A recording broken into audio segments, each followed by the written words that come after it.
vez e voltamos forte, pesado, com vontade de contar pra vocês o que a gente pensa sobre várias notícias que tem por aí no mercado. A ideia é que a gente fazer um vídeo todo dia, um vídeo que aborde alguns assuntos, que a gente possa dar nossa opinião e trazer vocês pra conversa. Saber o que vocês acham também e a gente gerar aquele papo gostoso que a gente sempre curtiu, lá desde o outro momento, de fazer nos comentários, no inbox, onde quer que seja, tá? Hoje a gente vai começar com um assunto que é o seguinte: e o Paquetá, hein? Essa inocência do Paquetá, pô, que bom pro cidadão, que bom pro atleta. Ele é um bom jogador, eu gosto do Paquetá quanto jogador.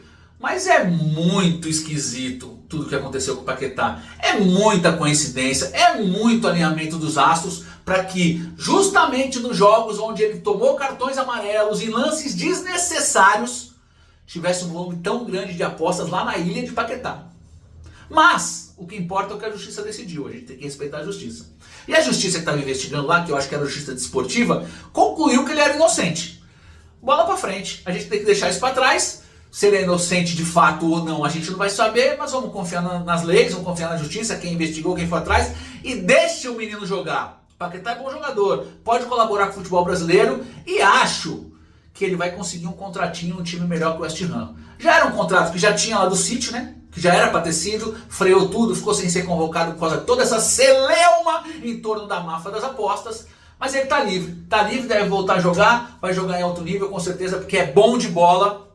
E com isso o West Ham vai embolsar uma grana. E o Flamengo também, né? Porque é clube formador, vai juntar uma graninha, como se o Flamengo tivesse problema com grana, né? Nenhum problema. Vide aí o que tá rolando pra trás aí. Mas é isso, Paquetá, nós aqui do As Bolas TV te damos boa sorte. Se liga com quem você tem contato, se liga com quem você faz amizade. Mas é isso, vai pra cima. A gente precisa de você na Copa do Mundo. Você vai ser muito, muito importante. Opinião pessoal, pra mim o Paquetá é o segundo volante da seleção, apesar dele jogar de meia. Porque tem força física, sabe marcar, apesar dos amarelos estranhos. Mas sabe marcar, ocupa espaço, tem passe longo bom e pode chegar na área para fazer gol. Paquetá, segue o caminho, garoto. Mas que é estranho o que aconteceu, é estranho, tá? Agora nós vamos falar do quê? Falando em Flamengo, falamos de Samuel Lino. Eu, particularmente, só conhecia de nome. Não sou um assíduo acompanhador do que é o futebol europeu, de fato, acompanho de longe. Eu prefiro focar aqui no nosso Brasileirão, essa delícia de campeonato, com nível técnico ok, mas com muita competitividade. Mas o Samuel Lino era um jogador de destaque e eu fiquei confuso, pensando na gestão da carreira. O que esse cara vai sair lá do Atlético de Madrid, com moral, especulado em vários outros mercados para vir pro Flamengo? Só grana? Duvido. Paixão pelo time? Com 22 anos, 24 anos? Também duvido. Considerando que o técnico da seleção é o Ancelotti e, na minha visão, os jogadores do mercado interno vão sofrer para serem convocados, porque ele não vai acompanhar o Campeonato Brasileiro, se bem que o Flamengo, talvez os times estejam em cima, ele se acompanhe, o cara talvez perca a chance de ir para a seleção, para ir para uma Copa do Mundo jogando aqui, sendo que ele podia estar em outro cenário. Mas, além disso, eu vi o que ele jogou ontem, foram 30 minutos, se eu não me engano, se eu estiver errado alguém me corrija aí, mas o cara é bom de bola, mano. O cara é bom de bola. Passe bom, drible bom, rápido, vai pra cima, sem medo, o típico jogador brasileiro. Aquele que a gente gosta de ver, que a gente deseja. Espero que os técnicos brasileiros Felipe Luiz não pode ele naquela coisa tática, e que o Ancelotti se levar também não pode ele, porque a gente vê o que acontece com o Vini na seleção brasileira, por exemplo. Mas foi uma grande contratação do Flamengo, um jogador jogador bom. E aparentemente, pelo que eu vi nas entrevistas aí, um cara de grupo, gente boa, divertido, molecão brasileiro, a brasilidade lá em cima, vai pra cima e já era. Vai ajudar muito o Flamengo, que já era um time muito bom, com uma característica de um jogador com tanta capacidade decisiva, pelo que eu vi nos primeiros momentos, né? Posso estar errado, daqui a pouco eu posso vir aqui falar péssimo, vocês podem vir aí e falar, Raul, você não manja nada, mas a minha expectativa é que esse jogador faça muita diferença, porque me pareceu ser muito acima da média do que a capacidade técnica que se tem no país hoje. Então, aí eu tenho que ir para outro assunto. Falei de Flamengo, falei de Paquetá, e quando fala de Flamengo a gente lembra da CBF, né? A gente sabe que tem aquele carinho com o Flamengo, sempre teve, tá tudo certo, aqui não tem dor de cotovelo, não tem nada. Mas a CBF botou um presidente lá que a gente já sabe que não tinha capacidade, me desculpa, capacidade não. Ele não tinha experiência para tocar a CBF, né? É um cara politicamente deve estar envolvido, mas para tocar uma confederação, um cara novo, sem experiência, que nunca dirigiu. O pai dele foi 700 anos lá, presidente da federação lá do estado dele. Mas para a CBF precisava de alguém com mais bagagem.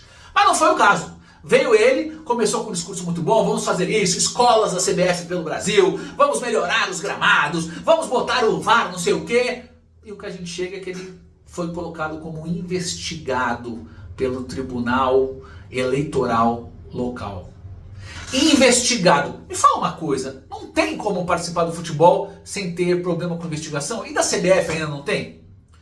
Ah, tá de sacanagem. Eu vi gente nas redes sociais querendo defender, ele tá sendo perseguido. Perseguido não, onde há fumaça, em geral, há fogo. Então, se o cara foi... Eu já vi hoje também que foi tirada a investigação dele, e aí eu, conhecendo o Brasil como eu conheço, rolou aquele pauzinho pra lá, pauzinho pra cá, será que Xandão tava nessa? A gente não sabe, mas um fato é que botou-se na CBF mais uma pessoa que possivelmente pode estar fazendo coisa errada no Brasil. É histórico, né? Parece que a confederação precisa disso. Não tem ninguém honesto. Eu sei que no Brasil tem sempre aquele problema que a desonestidade faz parte da cultura, infelizmente. Mas porra, vamos tentar pelo menos fazer debaixo dos panos, para que a gente consiga dar um pouco de credibilidade às decisões, às escolhas e tudo mais. O cara já entrou com dúvida. O cara já entrou falastrão. O cara já não tem experiência. E ainda me aparece esse lance da investigação. É demais. Quem sofre é a seleção brasileira. Agora vão usar o Ancelotti de escudo, né? Para tudo como é sempre assim, né? O técnico foi colocado lá sem convicções, todos que foram, era só escudo para momentos críticos da moral da confederação, seja com o Edinaldo e com qualquer outro que tenha passado antes disso aí. Mas temos um problema grave para gerir. Mas vamos ver o que vai dar. Espero que a CBF entre no plano, faça a gente ser campeão, aproveite os talentos nacionais também, sem focar só lá em cima na Europa, e vamos embora. Tem um outro assunto aqui que eu queria falar aqui, que é uma parada que eu fiquei assim, indigesto, foi indigesto pra mim. O tal do Rodriguinho do São Paulo. O moleque é bola demais. No outro jogo ele já tinha feito uma baita jogada, bateu uma chapada de canhota lá no ângulo que o goleiro pegou. E ontem ele fez uma jogadaça no gol do Ferreirinha. Uma jogadaça no gol do Ferreirinha que vai ajudar na contagem pro Netão, craque Neto, aparecer de tanguinha de oncinha na televisão. Mas fez uma jogadaça, partiu pra cima, personalidade, ganhou na velocidade, ganhou no corpo, levantou a cabeça, driblou 2 ou 3, um absurdo do jogador. E aí eu fiquei sabendo que ele está sendo vetado, estava sendo vetado do profissional até então, porque ele não tinha físico para competir no profissional. E o que ele fez ontem? Passou no meio de 4. O que é isso? Obviamente, com um jogador na característica dele, não vai ser burro de buscar o contato físico. Se esse cara ficar forte, ele vai perder 50% do que é sua característica, que é a leveza, o improviso, a saída para os dois lados, ir para cima. Se ele fica forte, ele perde essa explosão e perde a capacidade do que ele mais tem, que é isso, é decidir no drible. É decidir no drible, é ser inteligente, chamar para si o jogo e pelo jeito tem o passe e a batida no gol de qualidade. Então vamos esquecer isso na categoria de base. O jogador que é talentoso, a gente tem que fomentar o talento, não o físico. Deixa o físico para quem é físico. Eu tenho um jogador que não tem tanto talento, mas ele fisicamente é um monstro, vai me ajudar. Então é nele que eu tenho que forçar físico para ele crescer, ficar grande, forte e aguentar pancada. Agora no levinho, deixa o menino jogar, deixa o menino jogar. A jogada dele ontem foi espetacular. O São Paulo ganha um meia e um meia atacante de muita qualidade, ao meu ver. Se conseguir segurar a onda emocional dessa ascensão, o menino vai voar. E junto com o Marcos Antônio lá fazer um meio campo, passando para frente, pisando na área, decidindo muito jogo pro Tricolor Paulista. O jogo de ontem do Tricolor foi um jogo meia boca, né?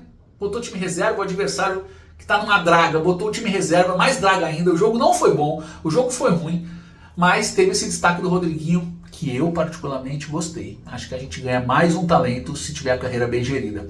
E só sobre o São Paulo, eu queria falar sobre a entrevista do Crespo. Eu gosto do Crespo, um cara elegante, educado, né, que parece conhecer de futebol, foi um grande jogador e tem tudo para ser um grande técnico.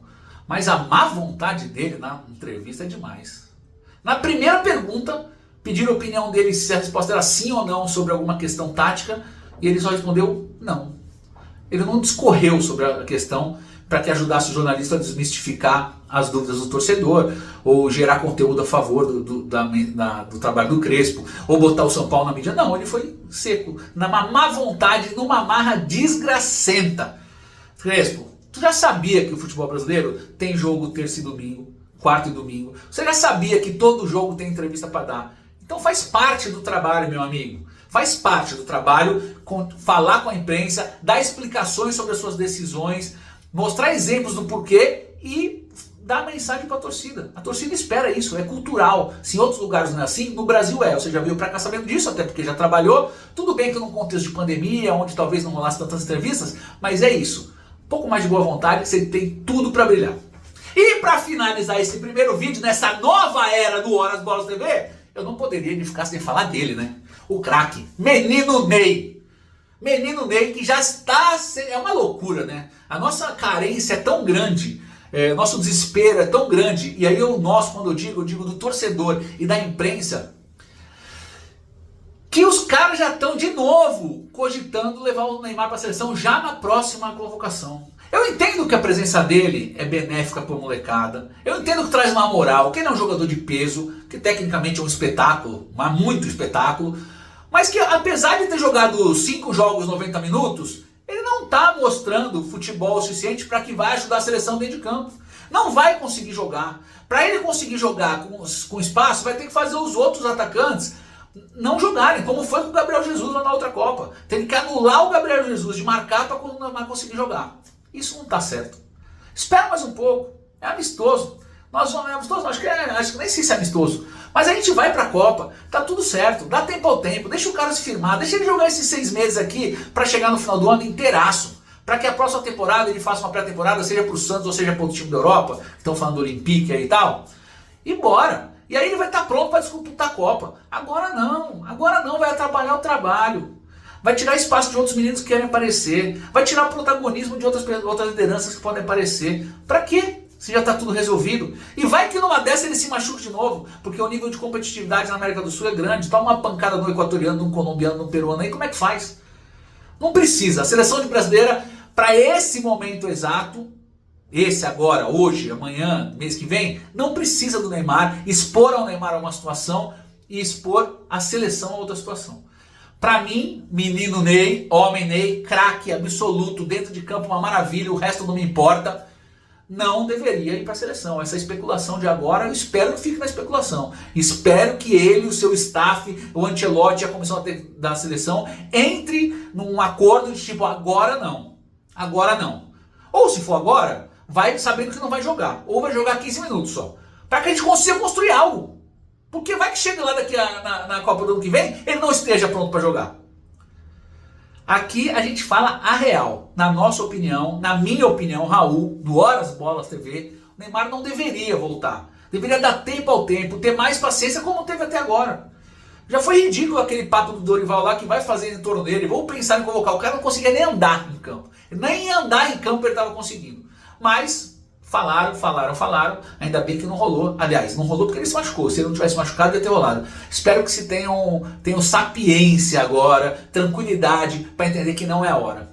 É isso, galera. Por hoje o primeiro vídeo, eu prometi pra mim mesmo que hoje eu ia fazer um vídeo, então montei um scriptzinho aqui, montei uma identidade visual, arrumei um pouco da iluminação, o som eu sei que ainda tá ruim, mas eu vou providenciar algo mais, a iluminação também, mas eu queria começar hoje, esse novo momento do Horas Bolas TV, dividir com quem vai me seguir, se as pessoas gostam, se não gostam, amigos, inimigos, quem quer que seja, um pouco do que eu penso, que é uma coisa que eu gosto de fazer, falar sobre futebol.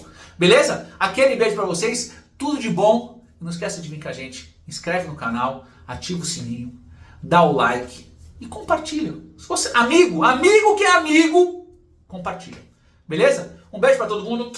É isso, nos vemos amanhã. Horas Bolas TV!